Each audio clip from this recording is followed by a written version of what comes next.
On to the next night, I want to give a big shout out to our sponsor, Rogue Energy. Use the QR code down the bottom right-hand corner or go to rogueenergy.com and use the promo code OLEPODS for 10% off your order. I want to thank our good friends over at our local establishment for being our great partners with that sponsorship. So thank you very much. And please check out Rogue Energy. Get yourself a Mina Shaker Cola. Okay, I still got to order my Rogue Energy news. I got to order some more powder. Your blood orange is in stock, according to Parrish and Bobby. Excellent. Excellent. Good to know, because that is the best flavor. No, it's the blue. But we move on. And we go to March 6th. We're just going to talk about the New Japan Cup matches from the anniversary show.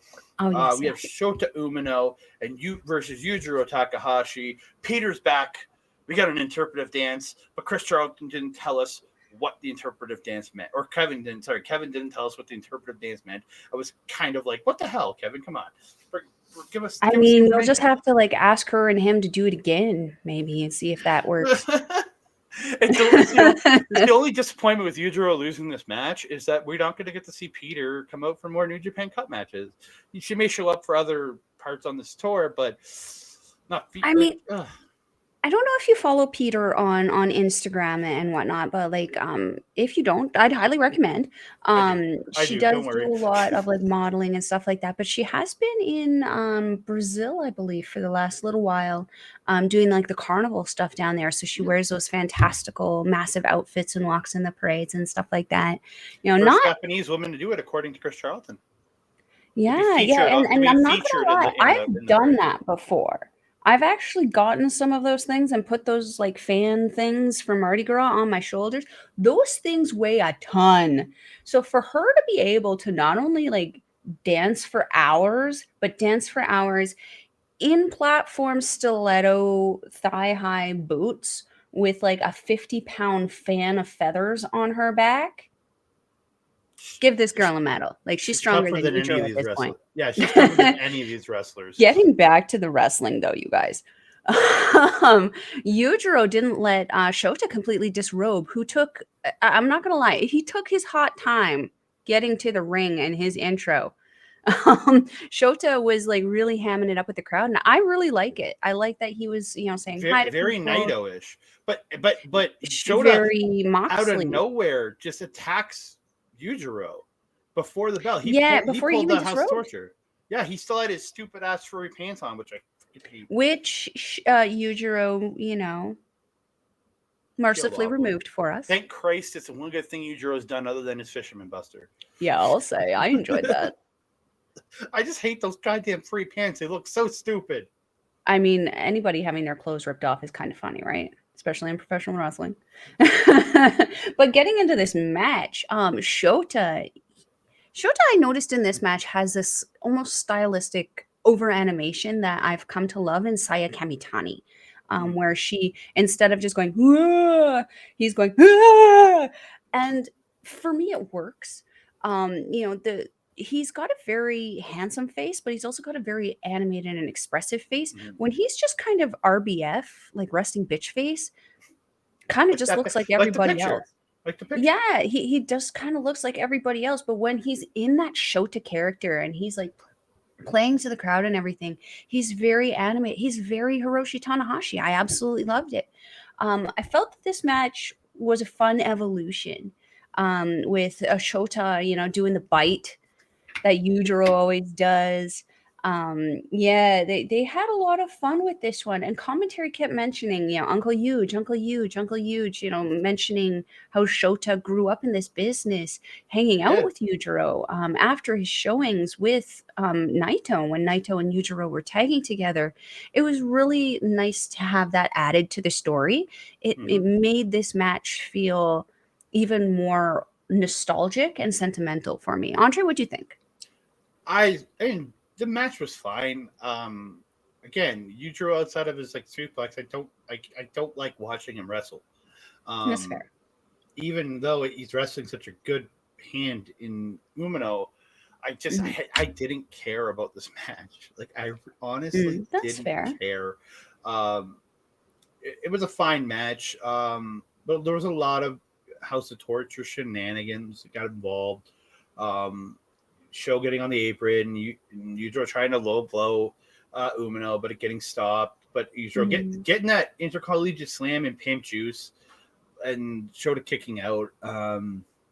The ending came where Sho got back up on the apron, distracted the ref.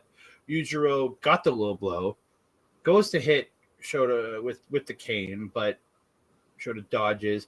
He ends up hitting the Death Rider onto Sho because Sho came in the ring, then hits the Death Rider onto Yujiro, gets the win, and that's all I really have to say about this match. Shota Umino look good. I think that's all we really need to say on this one. This one was, if I can say like that, the matches so far, it was a good match, but it was the more underwhelming of the cup matches that we have had. So far, yes. I skipped too far. We move on to the next match on the anniversary show, and it's David Finlay versus Tomohiro Ishii. David Finlay's Bullet Club now. Coming out with Gato, has what says Rebel Club on his tights with the Bullet Club symbol. I'm okay with it. Like, I guess I'm okay with 99.9% of it. There's one thing I don't like about it. One thing. And it's like, honestly, the most minute thing. It's the hair. Yeah. Him dyeing the beard and dyeing the hair annoyed me. I don't know if that's what your problem was, but my problem is who he looks like now. Oh, he looks like Jay White. Like Gato I thought he looked very much Jay White. Long dark hair, gray streak in front of it, had a beard. That's not who he looks like to me. Who was it? He looks like the Omen. I didn't even think about that. Let's move on from now. But I do like that David Finlay is a new Gaijin project for Gato. That jacket. Like, when Gato gets behind somebody, look at how he gets so behind Okada. Then he got Jay White, and he was just like, I'm making you a star. And he put himself with him and got him over. Gato doesn't put himself with people that he's not going to push. So I think Finlay is going to get a very strong push coming up. To kind of ask you about that, Andre, I had been thinking about this. It's been interesting to see how instrumental Gato has been behind the scenes, so to speak. He was instrumental in the bringing in of Jay White. He was also instrumental in the bringing in of Evil. He's also been instrumental in the bringing in of Finlay. I believe he was present when Kenta also defected into Bullet Club. And all of these members have been elevated in some way, shape, or form. Like, as much as we hate on Evil, as soon as Gato got a hold of him, he was a double champion. You know, like, we can't deny that fact. Something else I also wanted to point out, though. Who else has been integral in a lot of these Bullet Club reveals and Bullet Club tensions is Tomohiro Ishii. Evil, I believe, wasn't it Evil and was it Evil and Okada, or was it Evil and Ishii? Okada. Okay, so there was maybe not that, but like Kenta betrayed Tomohiro Ishii to join Bullet Club. Finlay betrayed Ishii to join Bullet Club. I don't know how many more people are going to betray Tomohiro Ishii before he fracking snaps. But but you never know. Ishii might just be a dick in real life, and that's why everybody wants to betray him, because he's just a dick. Look at that face. You think that man's a dick in real life? His head kind of looks like a dickhead, but okay. He has no neck. Yeah.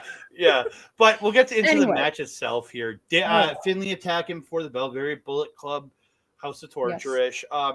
Great brawl on the outside with these guys, just throwing each other into the barricade, then head back in, just trading shots, man. These guys.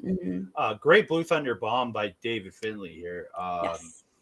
Finlay superplexing Ishii, but he hits a superplex on Ishii, but Ishii pops up immediately, hits a huge shoulder block, and then Ishii hits his own suplex. Dude, it like just Ishii's just dominance is phenomenal. Just a great match. Finlay with the spear, and this I guess like he pulled him up and then like sat down with like a Dominator style slam. But absolutely funny. huge shining wizard and the sliding D by Ishii right at the end. But in the end, Finlay and Ishii start trading headbutts. Finlay hits the trash panda, but I think they called it something else. I wasn't sure what they said. Mm-hmm. But I've always known like a trash panda, but slightly different. It was the trash panda, but I think he's got a new name for it. Is what it is. Hits the what I call the trash panda, gets the win. David Finlay defeats Ishii and moves on in the tournament. If it's not trash panda, what is it going to be? I think like whoever commentating said something else when he did the move. I don't know if they just didn't identify it as trash panda or said like I don't know. But I will find out. The nights that came, like the later nights, like the 11th, they said it was a trash panda. Oh, okay. So it might have just been a slip on whoever said it. But they did say it was like a trash panda was something else. So that's why I'm like, what is it? Is it the trash panda? Is it something else? I don't know. Yeah, we'll have to figure out if David Finlay will tell us that or not. Yeah, but absolutely phenomenal match from both these gentlemen. Like these two are just so good. Finlay wrestling's in his blood. And Ishii, just nobody better. I don't think it's much better than him in professional wrestling. I agree. Yeah. This was a fun match. It was better than the one before. Very much so.